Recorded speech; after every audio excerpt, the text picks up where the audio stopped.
참 좋은 날입니다. 어스틴 주님의 교회 매일 말씀 묵상에 오신 여러분을 환영합니다. 말씀을 통해 샘솟는 하나님의 은혜를 경험하시길 바랍니다. 오늘은 어제보다 더 행복한 하루가 될 것입니다.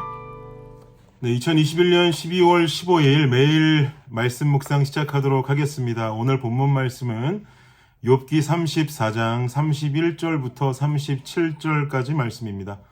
욥기 34장 31절로부터 37절까지 말씀. 우리 한번 한 목소리로 함께 읽도록 하겠습니다. 시작.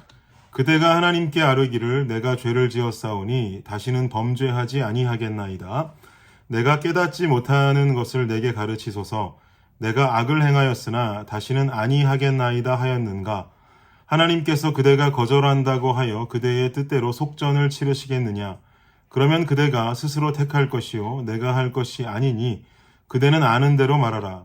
슬기로운 자와 내 말을 듣는 지혜 있는 사람은 반드시 내게 말하기를 욥이 무식하게 말하니 그의 말이 지혜롭지 못하도다 하리라. 나는 욥이 끝까지 시험받기를 원하노니 이는 그 대답이 악인과 같음이라.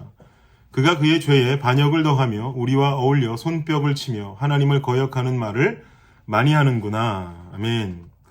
계속해서 욥을 향한 친구 엘리후의 권면이 이어지고 있습니다. 특별히 오늘 본문으로 함께 읽었던 31절로부터 37절까지의 말씀은 욥에게 회개를 촉구하고 있는 엘리후의 모습을 좀 더 구체적으로 담고 있습니다. 31절 말씀 한번 보십시오. 그대가 하나님께 아뢰기를 내가 죄를 지었사오니 다시는 범죄하지 아니하겠나이다. 엘리후는 욥에게 어떻게 회개하라라고 하는 권면을 아주 구체적으로 하고 있는 것을 우리는 볼 수 있죠. 하나님 앞에서 범죄치 않았음을 주장하고 있는 욥의 입장에서는 이런 엘리후의 회개를 촉구하는 권면은 참으로 받아들이기 어려운 권면이었겠다 싶습니다.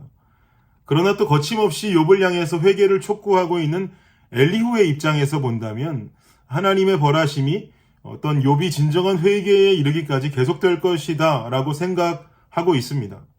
이어지는 34절과 35절 말씀도 보십시오. 제가 읽겠습니다. 슬기로운 자와 내 말을 듣는 지혜 있는 사람은 반드시 내게 말하기를 욥이 무식하게 말하니 그의 말이 지혜롭지 못하도다 하리라. 슬기롭고 지혜로운 자들은 욥이 무식하고 지혜롭지 못하다라고 판단하고 말할 것이고, 또한 이런 자신의 의견을 듣는다면 이런 자신의 의견에 모두 동의할 것이다 라고 하는 엘리후의 주장입니다. 엘리후는요, 욥의 죄를 향해서 손가락질하고 있습니다. 회개하지 않는 욥을 향해서 회개를 촉구하고 있습니다. 반면에 욥은 그런 엘리후의 권면을 받아들이지를 못합니다. 엘리후는 다른 친구들이 욥에게 했던 권면과는 어떤 다른 권면을 전하겠다라고 호언장담하기는 했습니다만, 지금 성경의 맥락상 쭉 줄거리를 읽어보면 욥에게 호소하고 있는 엘리후의 권면도 다른 친구들의 권면과 그다지 다르지 않다라는 것을 우리는 깨달을 수가 있습니다. 그에 반응하는 욥의 태도도 그다지 다를 것이 없습니다. 제가 엊그저께 집 소파에 앉아서 제 할 일을 하고 있는데요. 주방에서 우리 집 큰아이 열매하고 또 둘째 아이 마음이가 티격태격하는 소리가 들려왔습니다.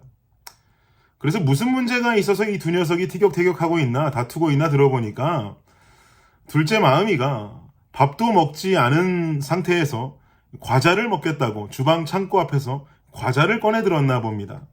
그랬더니 언니 열매가 그것을 보고 마음이를 꾸지람했던 거죠. 너는 아직 밥도 안 먹었는데 무슨 과자를 먹냐 이겁니다. 밥 먹기 전에는 과자 먹는 거 아니라고 동생을 꾸지람하는 겁니다.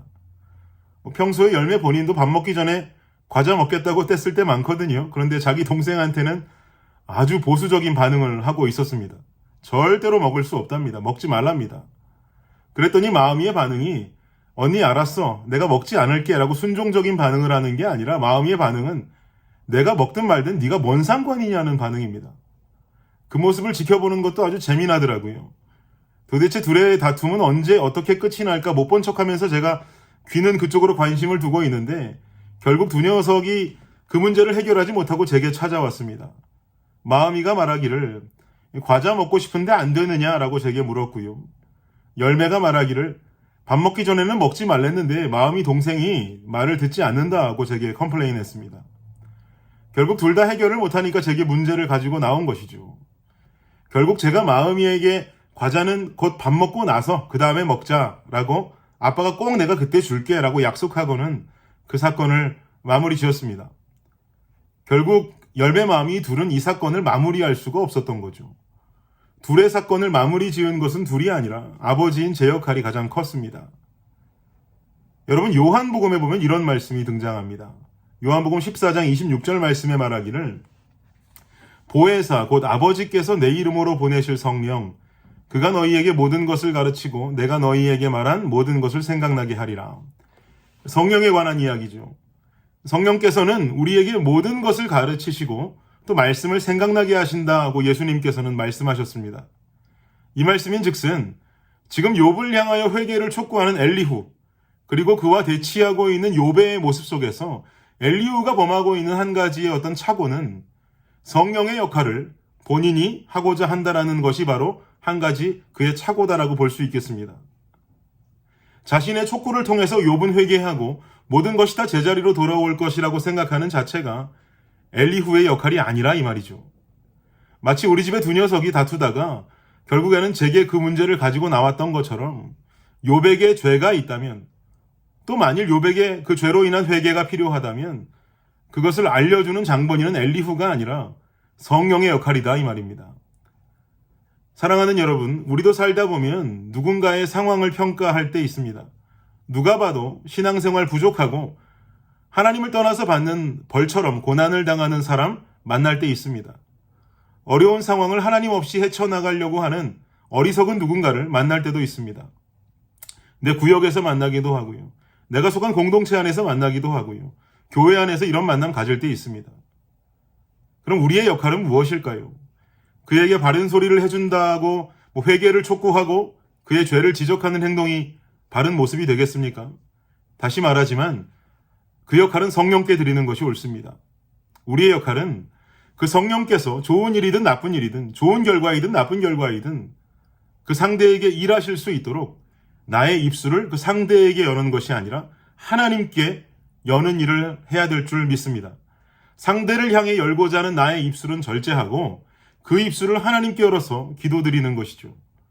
그러면 그 사람을 바라보는 나의 눈이 틀렸음을 깨달을 때도 있습니다. 그리고 상대의 죄 때문에 기인된 고난이 아님을 깨달을 때도 있습니다.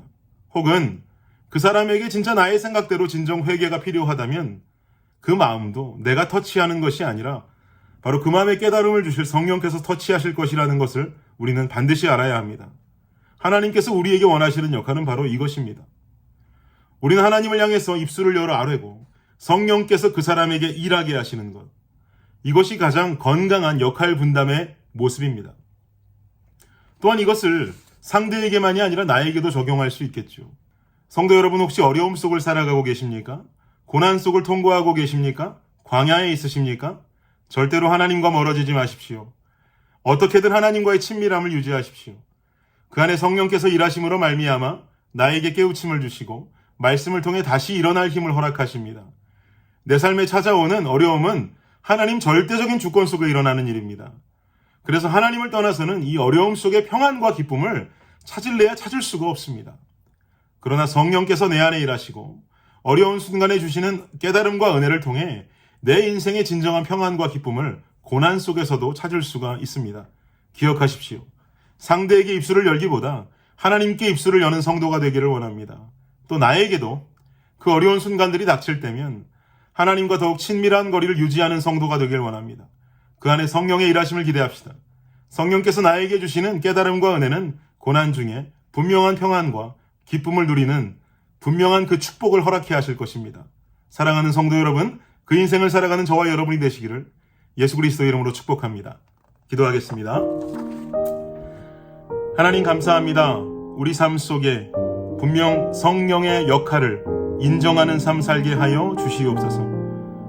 교회 안에서 구역 안에서 누군가를 만나고 그에게 입술을 열려고 하는 나의 어떤 입술을 절제하고 그 사람을 향하여 그 사람을 위하여 하나님을 향해 기도하고 또한 내가 그러한 어려움을 겪는다 할지라도 주님과의 친밀함을 유지하며 결국은 성령의 터치하심으로 어려움 속에 일어나는 우리의 삶이 될 수 있도록 그 삶을 만날 수 있도록 아버지께서 일하여 주시옵소서. 감사합니다.